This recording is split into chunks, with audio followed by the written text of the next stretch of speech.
Hello? Hello?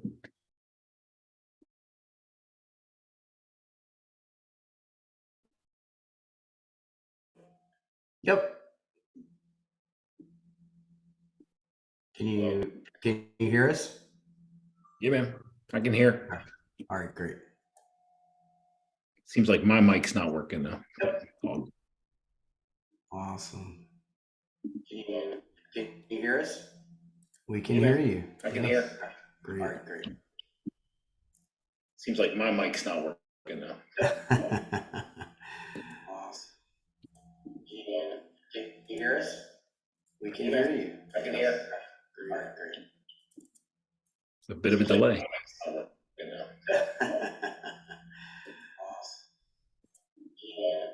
you hear us? We can hear you. I can hear. Great. All right, great. It's a bit of a delay. Yeah, there is a delay.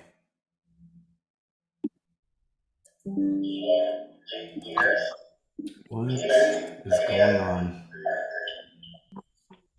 Hey, guys. Yeah, there is a delay.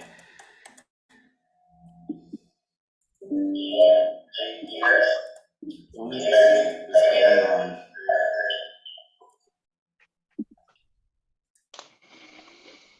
Okay. I think I got that cured. Okay.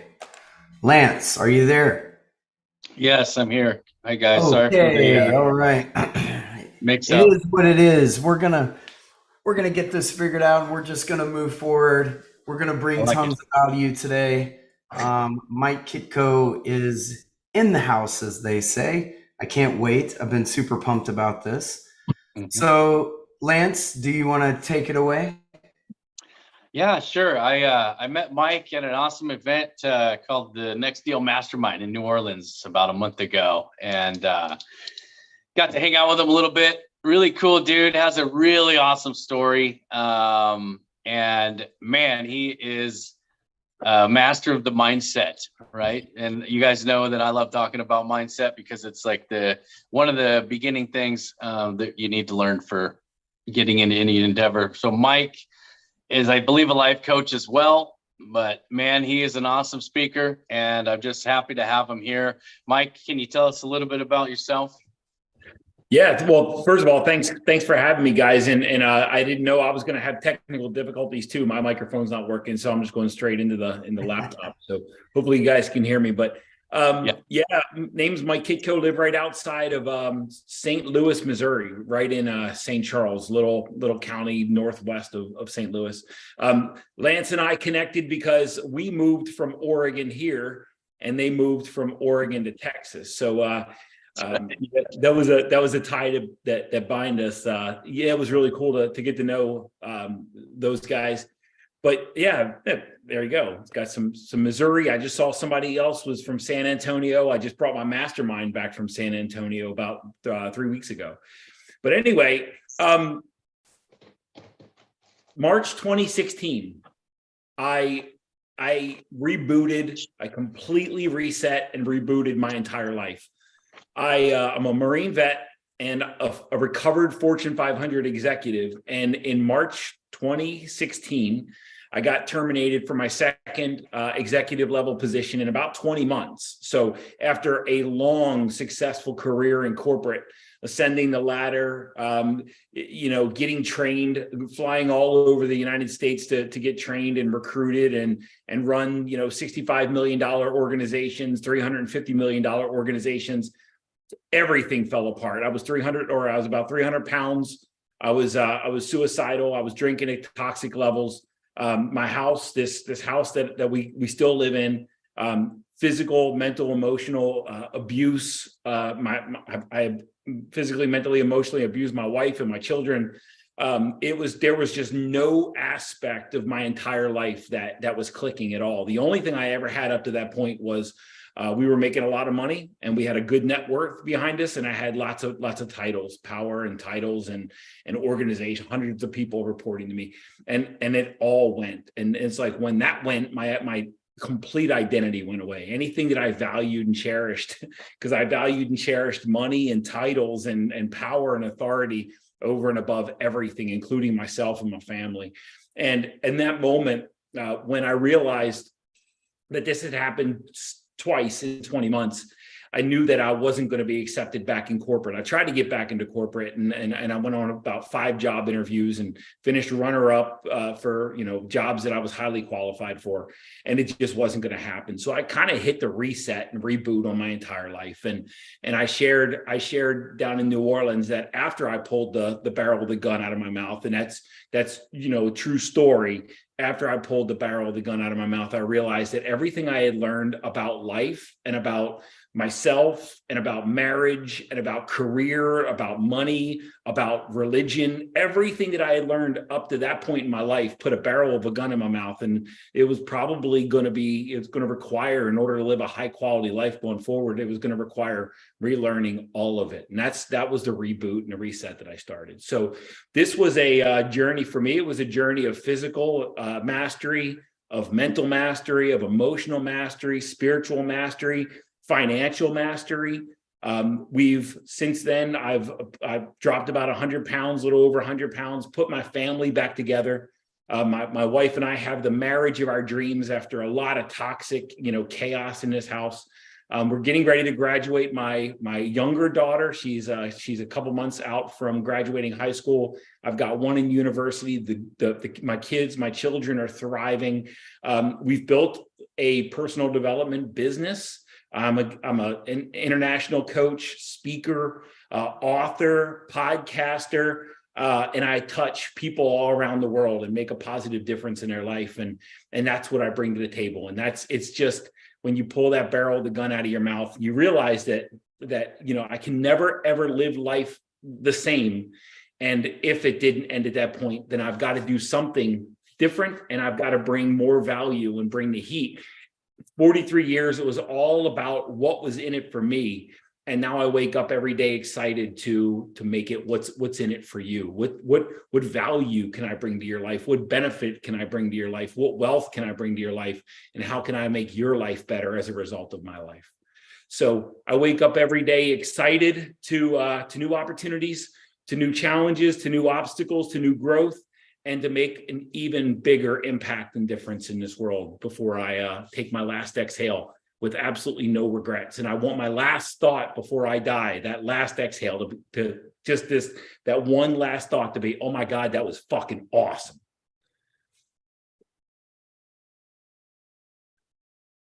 Well, man, let me be the first to say, I love that story, right? I've got a similar story, Mike, in that I was a veteran. I was in the Marine Corps. I was in the Army. Semper Fi. And Semper Fi. And yeah, I went down some of those same roads, right? Some of those same demons. And I know that people can, one of the things is that negative talk, right? It gets into your mind, it starts, and it just builds and it feeds. And explain to me, right? Because I know what my journey was to get out of that place, but explain to me what your journey looked like. And once you kind of got yourself out of that, what did the forward journey from there start to look like? So Damon, let's talk first of all about how that negative self-talk and how that trauma starts, right? And I'm going to use that word trauma. Trauma looks, multiple things, right? I'm a non-combat vet, no stolen valor for me. I was in between 1992, 1997, so between wars. So I am not a combat vet, never touched a combat zone. All right. We were on a tarmac one time, but it just didn't happen. Anyway, what trauma looks like in a combat zone or in the world is you're on patrol, maybe you're in the Marine Corps, you're on patrol, and suddenly, an IED explodes and you see your brothers, blown to bits, and there's a heightened emotion, and now you're getting shot at, and it's just a highly emotional charged situation. That gets into your subconscious mind, and that is imprinted into your subconscious mind. Now, certain memories and certain thoughts are going to trigger that emotional state that happened in that moment. Okay, does this make sense? So maybe you hear, and suddenly that little sound brings you right back to that emotionally charged place, that that sound instantaneously triggers a barrage of thoughts that trigger a barrage of emotions, and suddenly you're back in that combat zone. You're back in that war zone. Does that make sense? It's pretty easy. It's pretty easy to recognize that that's a traumatic state. This happens with rape. This happens with, people getting attacked. This happens through traumatic experiences in our adulthood. But here's another element of trauma. Now, I would have never before I understood, I would have never categorized this as trauma. But you're a little kid, you're 4 or 5 years old, and you're walking with your dad, and you say to your dad, "Hey, Dad, I don't want you to go to work tomorrow." And your dad says, "I got to go to work because if I don't go to work, we can't eat." That is a traumatic experience in the life of a child. That thought gets imprinted into your subconscious, and now you associate work, going somewhere where you don't want to go, as an obligation with survival. And for a 4 or 5 year old child, that thought and that emotion gets into their subconscious, and then you live from that place your entire life. Now the thought of not having a job means my survival is in jeopardy. Right?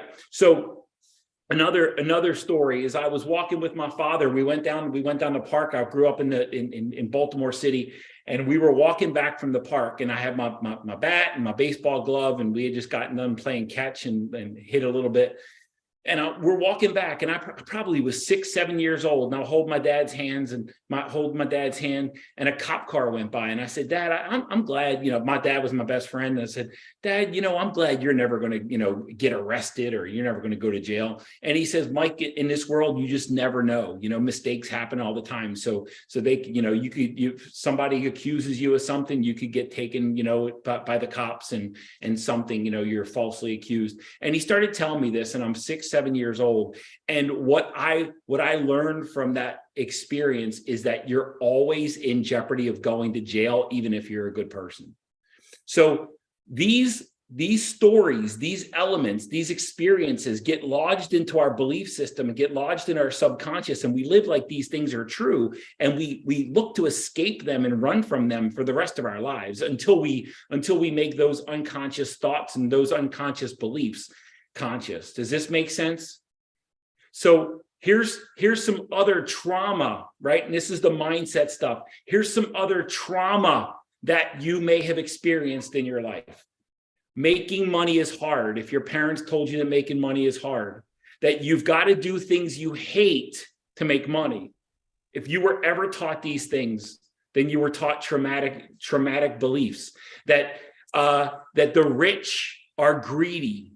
This is a very traumatic belief as a child that you're taught, that the wealthy they're slimy, or salespeople are slimy, or making money, wanting to make money is selfish, or putting yourself first, taking care of your own physical, mental, emotional needs, having your needs and wants satisfied. If you put those first, these are selfish things. If you were taught these things, then you've been living from false beliefs that somebody else held, that when you were a child between the ages of 0 and 7, you couldn't tell what was truth from a lie, what was truth from somebody else's truth, not yours, not the only truth, right?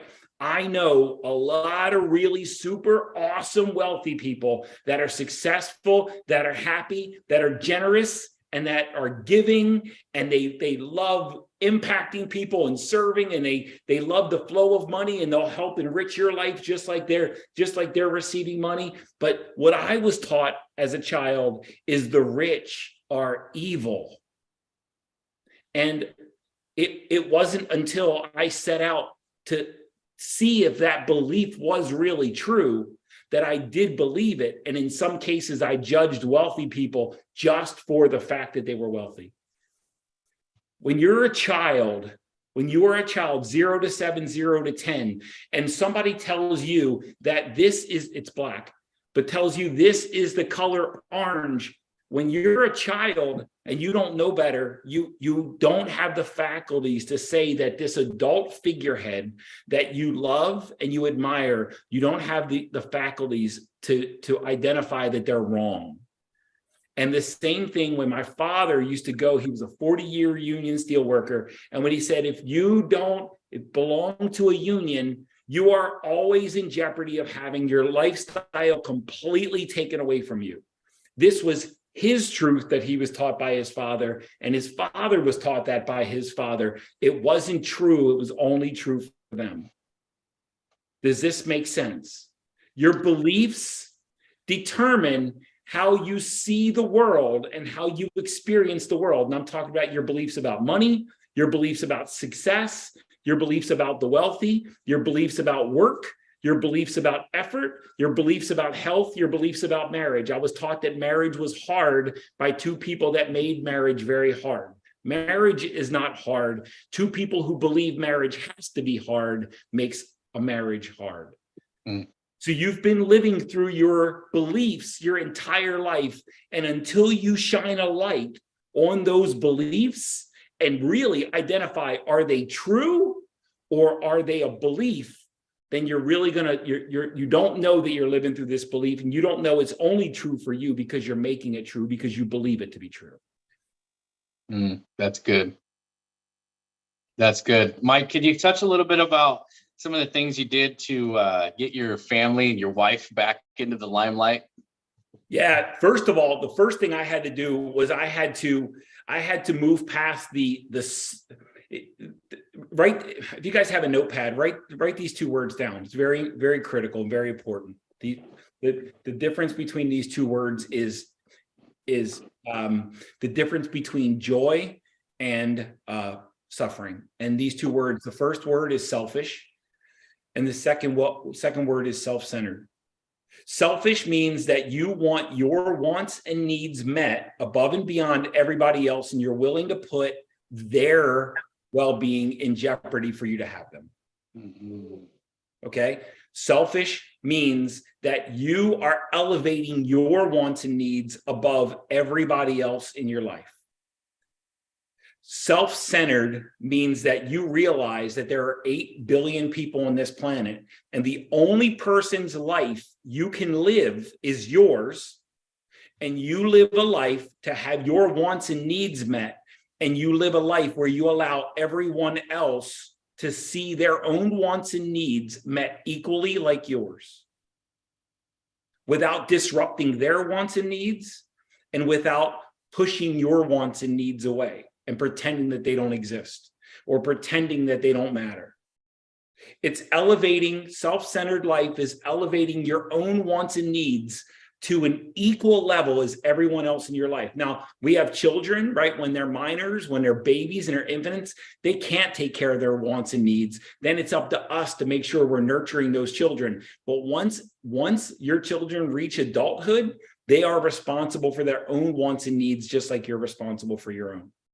And you'll see a lot of people living from, I don't want to be selfish, so they make themselves a martyr.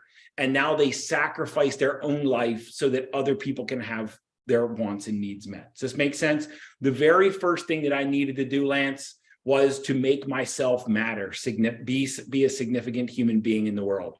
Because I always felt like the only role I played was to be a money mule in my family's lives. That going to work and doing stuff that I didn't want to do for money that my wife wanted, or that was going to increase the quality of life.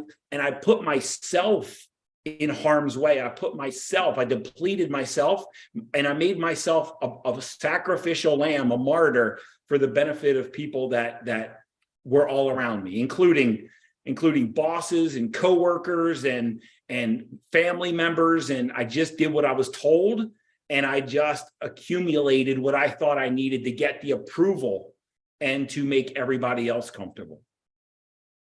The first thing I needed to do was make my needs equal to everybody else's, and my needs, what I want and what I need more in my life, just as equal as everybody else, is to live a healthy, joyous, fulfilling, impactful loving life, and that has nothing to do with living in survival mode. Like I've got to go places to do things. I got to go places I don't want to go, to do things I don't want to do, to have things that I don't need. I don't know if that makes any sense. Absolutely, man. And thank you for sharing, man. You and I had connected really well in New Orleans, I think, on a few different areas. I'd gone through some major struggles in my marriage, super focused on the future and success. And I started losing focus of why I was doing it to begin with, my wife and my kids, right? So I can relate. And I know a lot of other people on here can relate to what you just said, man. Thank you for sharing with us. I started this journey. I started coming out. I've got a fitness room right behind this wall here. You can't see this wall, but right behind this wall is my fitness room. All right. And when I was making the transition, or when I was making the transformation, really, I would spend most of my day meditating, reading, working out, running, doing things that were life enhancing. And my wife started, and Lance, you met my wife, right? She's awesome. But at this point, neither of us were awesome. But I started doing things that enhanced my life, that created more life instead of destroyed my life, right? I started doing things that I loved and appreciated, and that I looked forward to. And all she kept doing was attacking me, that you need to go out and find a job. Go find a job, you lazy, miserable, and blah, blah, blah, attack. And at this point, I had completely committed to losing everything if it took killing myself for the sake of having anything. And I started putting my life back, which basically I had to get this physical vehicle put back together. And I was never going to martyr myself ever again. We had resources, we had food, we had everything we needed, but I wasn't going to meet somebody else's needs, or I wasn't going to try to salve or soothe their fears just because they were scared when I wasn't. And I was trying to live my life through my wife's fears. I was trying to meet my wife's, or trying to limit my wife's needs. And this is why I always put myself second, where she would, and we're in completely different places right now. But I was in corporate America, and we would go to parties, and there would be people there, and they were making another $50,000 more than I was, and she knew it, and she would guilt and shame me for that. I can't believe that person's making more money than you. And it was all about the next thing, the next comma, the next zero, the next thing, whatever. And it was all based on her fears. And I was trying to live my life through her fears, to try to eliminate fears.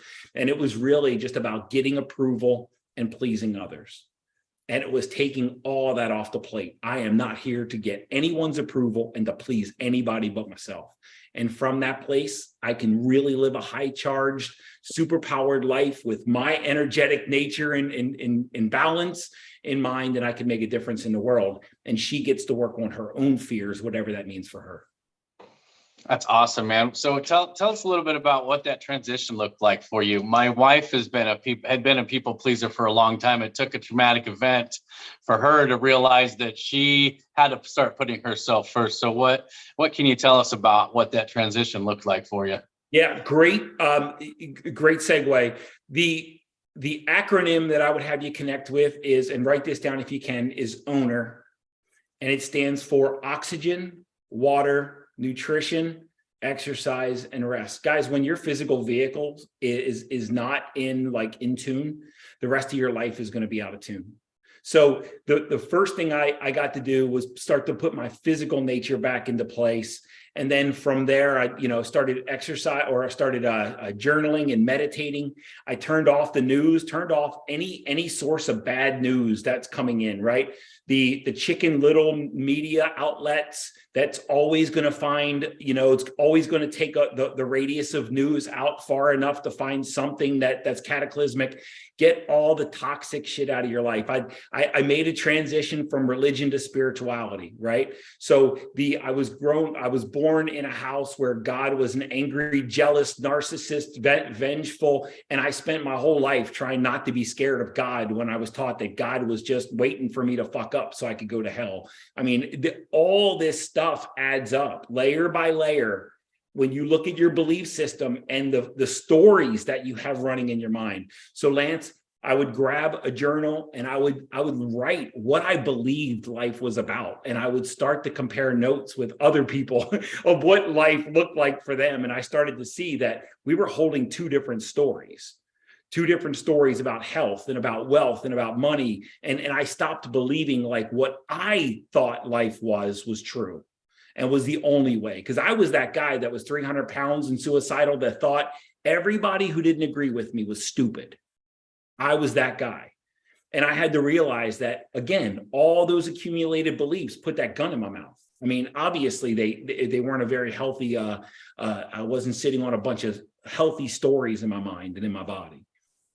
So meditation has been like, I've made it the centerpiece of my life, and it's cleared out a lot of toxic mental and emotional cobwebs, a lot of trauma. I was molested when I was a child, and I always felt like my physical vehicle was in danger. And it stems from childhood molestation when I was 5, 6, 7 years old.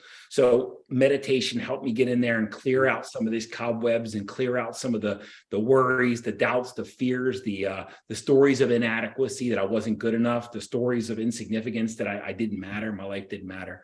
And that helped me hit the reset on everything in my life. That's awesome, man. How do you deal?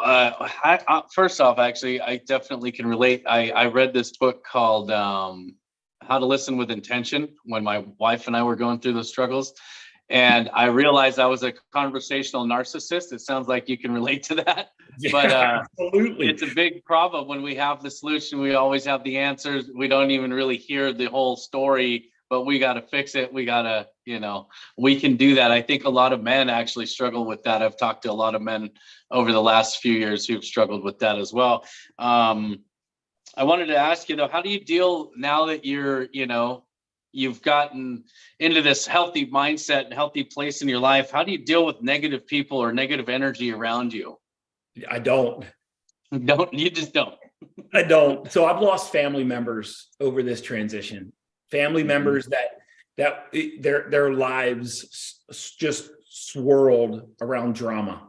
And listen, I gave him a couple warning shots. Hey, I'm making this transition, kind of hitting the reboot, and I don't. That's not what I want to identify with anymore. I don't want the drama and the gossip. And literally, they thought just because we were family, I had to put up with their nonsense, and I proved that wrong.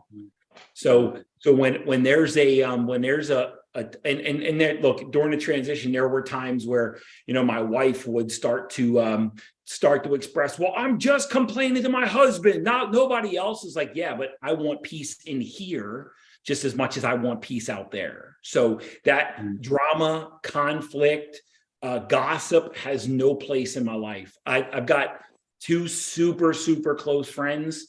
And every Sunday morning we have what we call church, and we go sit at a little, I guess, smoothie place right down here in downtown St. Charles. And we hold church, man. And for about 2-3 hours, it's just about, what's happening in your life. What headlocks are you in? How can we lift each other up? We've been doing this for 4 years, and there's never 1 ounce of gossip. We don't talk shit about anybody else. There's no conflict. There's no drama. It's literally just living from a place of inspiration and hope and dreams and sharing resources and just being allies for each other. And those are the types of people that have a place in my life. So anyone that brings the negativity, toxicity, look, I got, probably 40 years left on this planet. I don't have time for it. Absolutely. I can relate to that. I went through a transition myself, and it's tough. I felt like anytime I got around people who were negative, it was like a magnet on the opposite side. I just wanted to run and get away as soon as possible. People have a tendency to pull you down, drag you down. I'll share this. Early in my journey, when I realized like where I was and where I wanted to be, when I really, the number one reason Robin, I'm going to call you out, not call you out in a good way. Do you know the number one reason, Robin, that people don't have what they want? The number one reason, huh? Above and beyond everything else, the number one reason they're not living the life that they want. They can't afford it. They don't know what they want. Oh, okay. The number one reason that people don't have what they want and aren't living the life of their dreams is because they don't know what they want and they don't know what it looks like. Because clarity is a creative force. Self-doubt is big, but that's number two. Number one is realizing there's something better that you can have if you just know what it is that you want. So if you look at life, how many times have you guys have heard the old adage, you're back when we used to have dial radios that you think about a song and you turn on the radio and it would be on. Remember that? So this is the way life works. Life is trying to bring you what you want, but you have to understand what you want. There are people who understand the universal principles and the universal laws that life wants for you what you want for yourself. And all you need to do is get the hell out of the way in most cases. Number one is understanding what you want. So when I got really clear about what I wanted my health to look like, what I wanted my wealth to look like, what I wanted to do in my career in a business, what I wanted my relationship with my wife to look like, what I wanted my friendships to look like. When I got really, really clear, I showed this to my wife and she read it. You can call it a vision, right? For your life. She read it and she started laughing. And this is 6 years ago, guys, 7 years ago. And now she has one. But when you get really clear about what you want, here's what I'll share with you. If it's a matter of I can either have my vision or you lose. That's how self-centered I am. I'm not selfish because I'm not willing to hurt you to have my vision, like to create my vision. I'm not willing to hurt anybody to do it. But if it's a matter of I can either have you or my vision, you lose. Anybody. I'm willing to lose anybody or anything and that's called commitment, to have what I want and to create the life that I like get excited to wake up to every day. So you can extend this to real estate or to any other business venture. We're all salespeople. And if I'm scared to make an offer to somebody because of judgment, then all I'm doing is I'm allowing their wants and needs to be more important than my wants and needs. So when we become completely self-centered and grounded in the vision and the dreams and the hopes and the vision that we want to create, then we must be willing to lose people who don't align with that. And we must be willing to lose things and identities that don't align with that. We must allow the old us to die so that the new us can be reborn. Does this make sense? So my wife, early on, I filed for divorce because when I got clear that I wasn't living a life that was aligned with what I wanted and she was in the way, I filed for divorce. And then she didn't want that. We had threatened many, many times. And in fact, she was still in active addiction. I was coming out of my addiction and she was still in hers. And when I decided to file for divorce, that's when we went to NA for the first time as a couple that night. And we started to rebuild our life. Because even to this day, if it comes down to I either get to live my vision or have my wife, my vision wins. My wife is part of my vision, but if she's going to get in the way of the rest of the vision, then she's got to go. Because I'm committed to my vision and the life that I want to live. And I'm only looking for allies that support me in that vision, guys. And my wife does, because she knows I'm committed to my vision. And she loves that about me. Does this make sense? I know it's kind of hard to digest, but the right people for you want for you what you want for yourself. They don't fight you. They don't discourage you from wanting your dreams and wanting the life that you want. They look for ways to support you and help you. They will not get in the way. Your spouse, those family members, your friends, your allies, your peers, The people who are perfect for you will not try to get you from having your vision, and will not try to convince you that you can't. They will not be an impediment on the way to creating the life of your dreams. They will look for ways to support you and help you. And all they were asking in return is for you to do the same for them. That's powerful. Wow. There's a lot there. I think a lot of people got kind of caught off guard on that, man. That's great though. I 100% agree. I'm glad you brought it around to the support part, because you're 100% right, man. If you have a partner who is fighting you and constantly nagging you and telling you you're not worthy and you're a piece of crap, it just makes life miserable. I've had friends who have gone through that and for years, man. A relationship, and I'm talking about any relationship. I'm talking about me and my wife. I'm talking about Jamil and Pace. I'm talking about me and Josh Wilson. I'm talking about Josh and Brian. I'm talking about, Jesse and Lance. I'm talking about any relationship. 1 + 1 = 3. If 1 + 1 doesn't equal 3 in a relationship, it's pointless.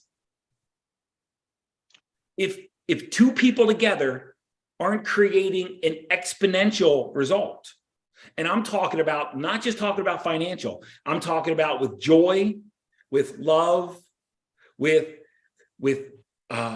experience of life, fulfillment. If 1 + 1 isn't creating something bigger than either person can create, separate or together, then what is the point? So if your spouse, if your family, if your friends, if your peers are an impediment to what you want, what value are they really adding your life? You've got to question that. There's a book that I would encourage you guys to read, guys and gals, but read it. It's called No More Mr. Nice Guy. And it really talks to the fact that we're raised to seek approval and to please others. And that's what's causing so many people to live in survival mode every day, is because people wake up not to live an awesome life, but it's to find a way to gain the approval of others. And there's no way to create wealth, success, and happiness in your life when the only thing you're looking for is approval.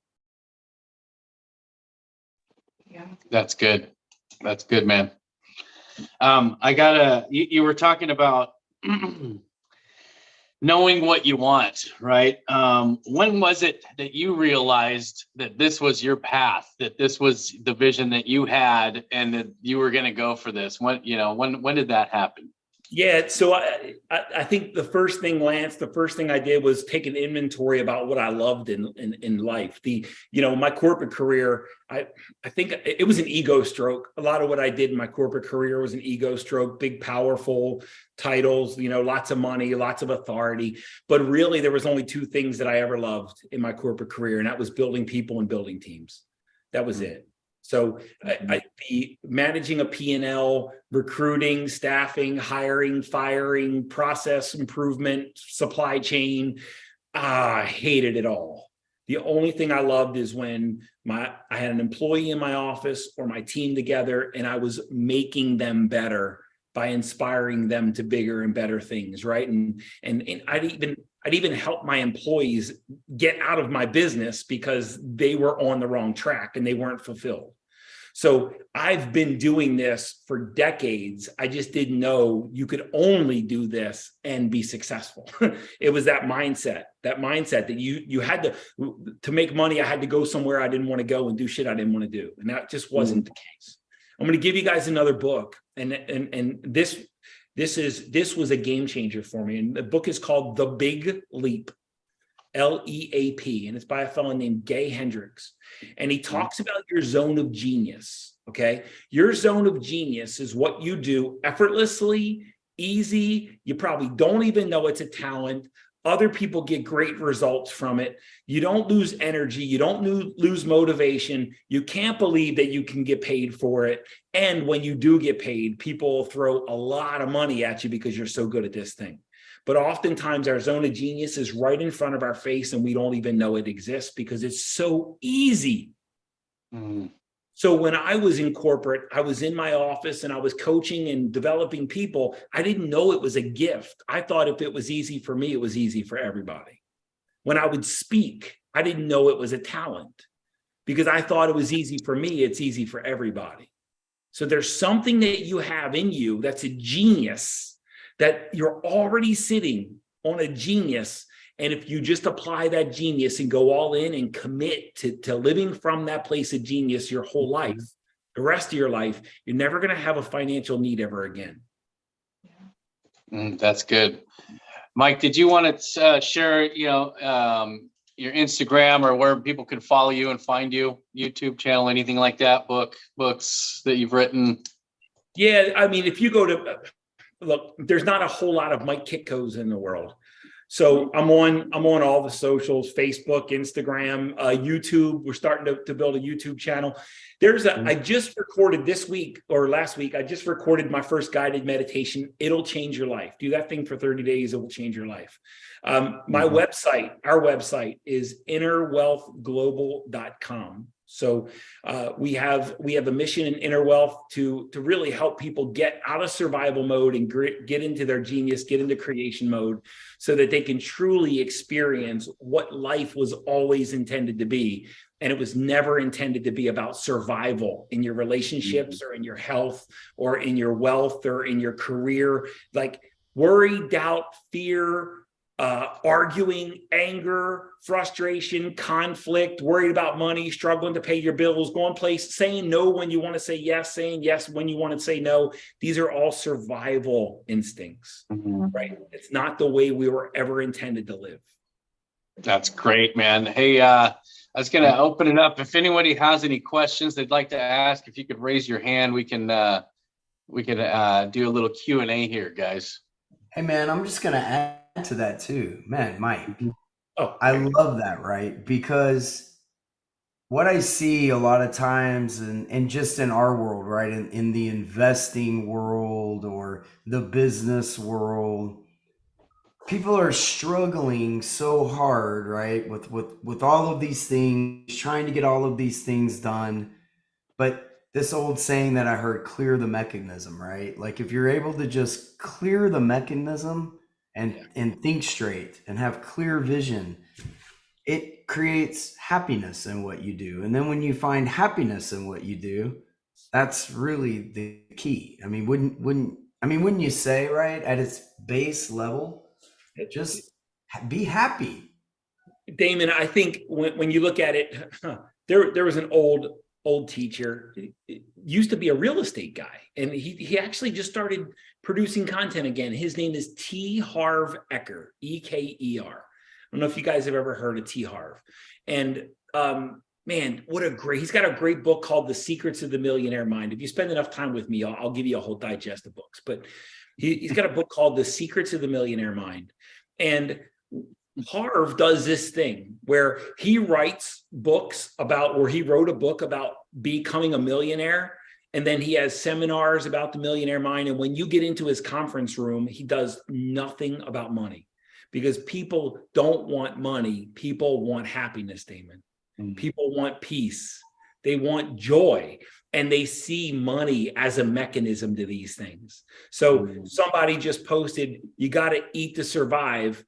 But and that's true. You do have to eat to survive. That is a fact.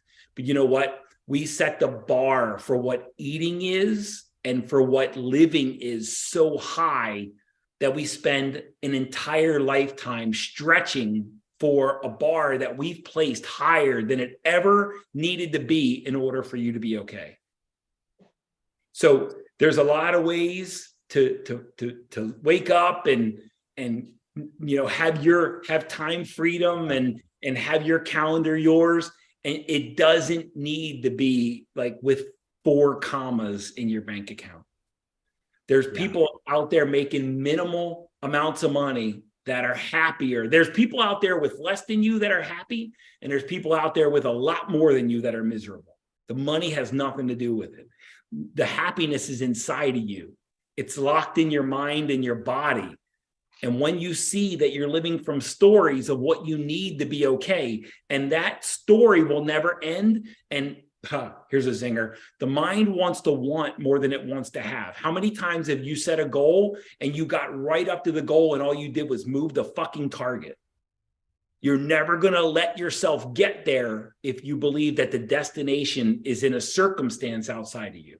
You're never going to let yourself get there because the mind wants money more than it wants peace. Your mind wants materials more than it wants peace. Your mind is not a mechanism of peace. Your mind is a mechanism of want. And it wants to want more than it wants to have, or it wants to want more than it wants to enjoy. You've got to get into your mind and body, mindset, heart set. You got to get in here to experience joy and fulfillment and love. You're not going to find it in your bank account. Yeah, it's amazing, right? And I want to come back and say, when I was a homeless vet, for 4.5 years, I never thought in a million years I would have all of the things that I have now, right? And so people ask me, well, how do you do all this? And how do you do all that? Because I really don't care. Because when I was a homeless vet, I didn't have anything. Everything I have now is like icing on the cake, right? You're in the bonus. That's what I say. I'm in the bonus, man. I took the gun out of my mouth. I'm in the bonus. Yeah. Life is a fantastic place to be, man. Yeah, somebody was mad at me the other day. Somebody got mad, and I was like, yeah, but I'm not in Iraq getting shot at anymore. It could be a lot worse. There's It always really something could. awesome. There's always something awesome in your life if you're just looking for it, right? But if you look for what's not awesome, you're going to find that too. Guys, listen, go after this call, go on YouTube, and I want you to search on law of least effort. And start checking this out, right? How many times have you wanted something and obsessed over it, and as soon as you gave up that you couldn't have it, that shit showed up in your life? As soon as you didn't need something, then it showed up after you gave up needing to have it. You don't need to obsess over what you need in order to have it. In fact, it's the obsession that's pulling it farther away from you. And it sounds woo-woo as fuck. But life is trying to deliver to you what you want. And all you need to do is trust that you can have it. And trust that life is your ally. And it wants for you what you want for you, instead of life being this mechanism to keep what you want just far enough away from you that you can't have it. I used to believe that life was my adversary, and life's not my adversary. Life is my greatest ally. Amazing. This is all in your belief system.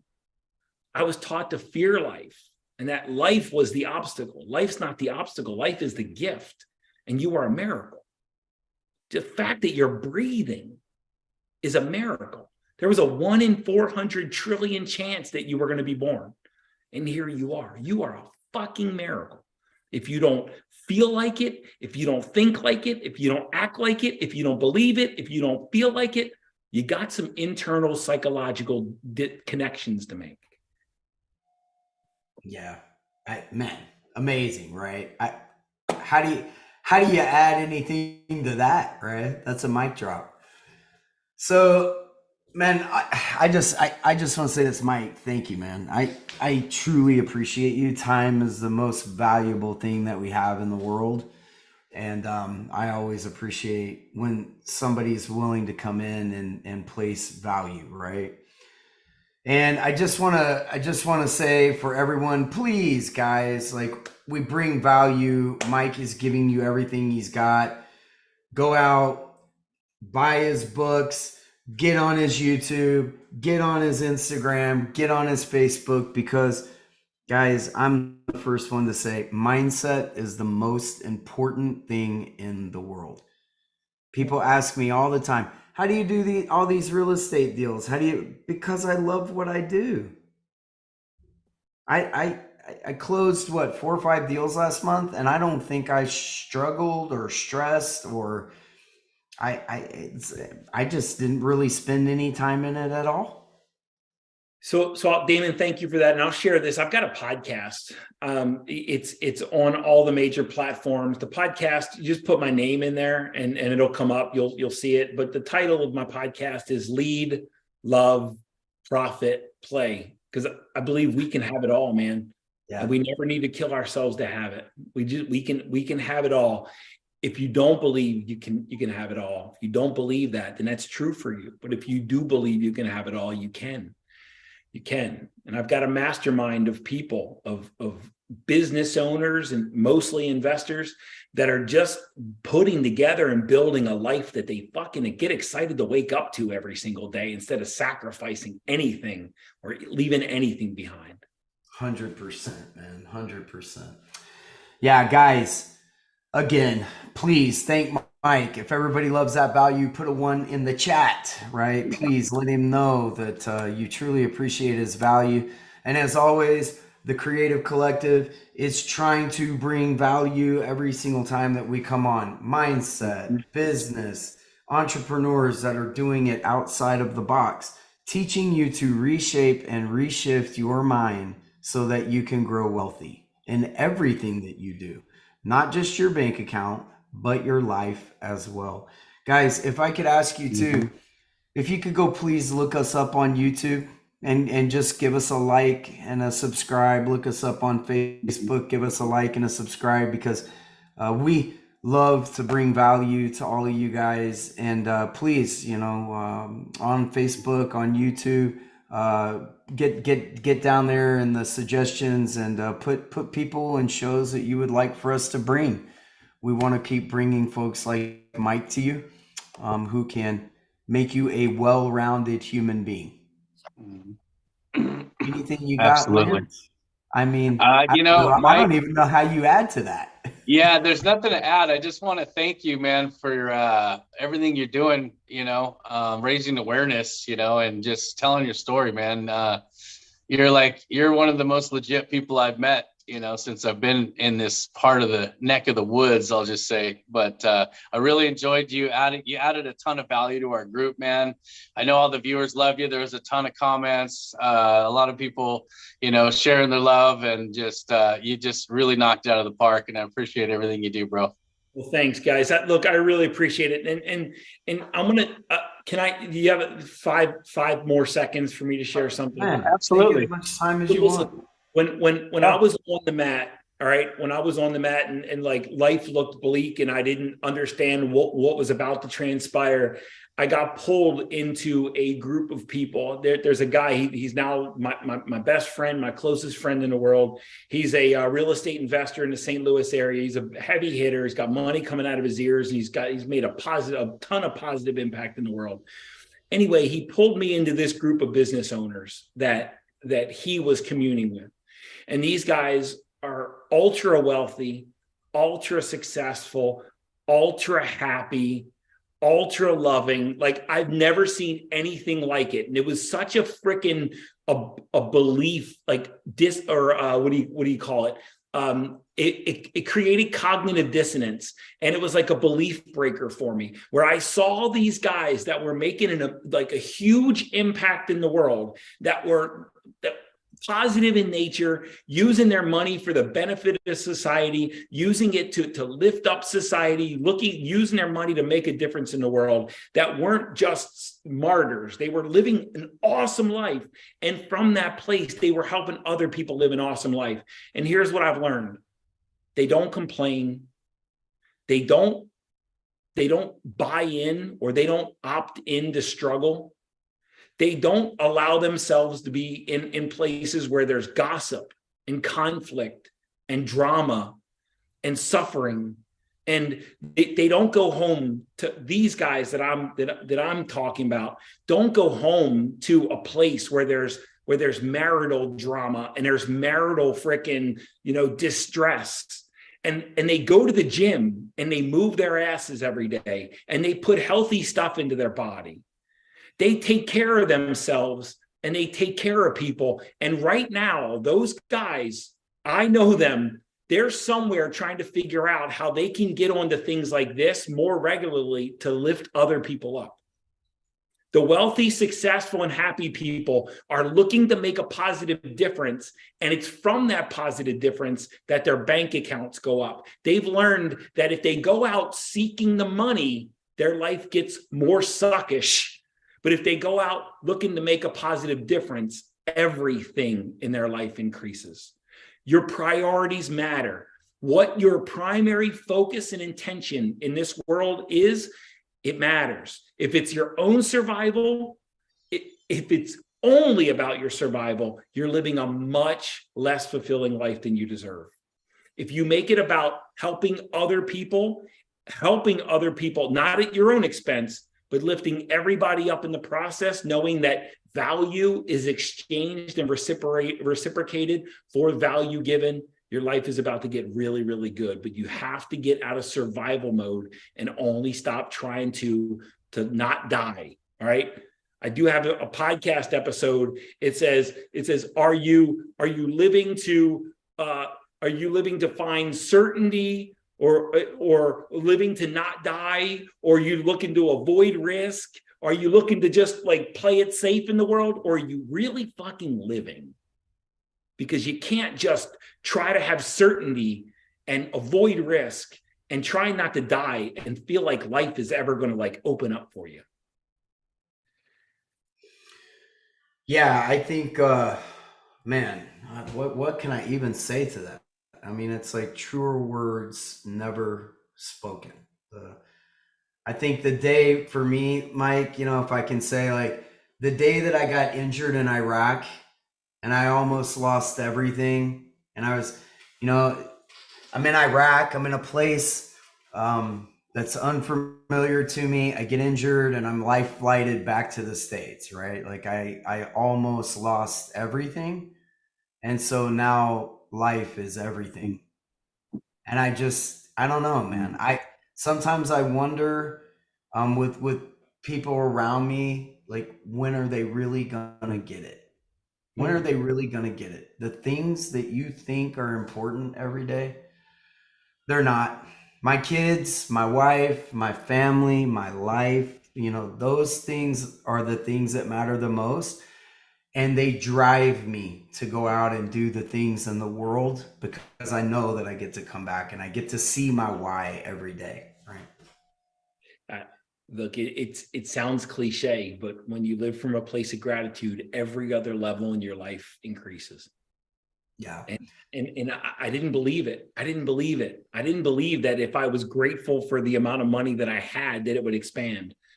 That if I was grateful for, you know, the joy in my marriage, that the joy would expand. I didn't understand that if I was grateful for the amount of success that I had in this world, above and beyond wanting more, then what I got and what I received would increase. I didn't believe it at one point, but I do now. Yeah. Yeah, man. My obligation in life is to make the guys that sacrificed for me in Iraq. It is to be 1% better every day. That's it. Yep. Man, awesome. Thank you, Mike. You got it. Thanks, you, guys. Thanks for having me. I really Forever appreciate it. grateful, man. Thank you. Awesome. Thanks, guys. Please, guys, I put in the chat, last and final, please go give us a like on YouTube. We're going to keep bringing content. We're going to keep bringing folks that help you to live your life in a well-rounded way, right? And make you successful in every way in life. So, Mike, once again, man, thank you so much. Thank you. Thanks, guys. Really appreciate you having me. Awesome. Thanks, buddy. Talk soon, Good to have you, everyone. man. We love Bye, Jess. everyone. Thank you. Bye. All right. Have a good night.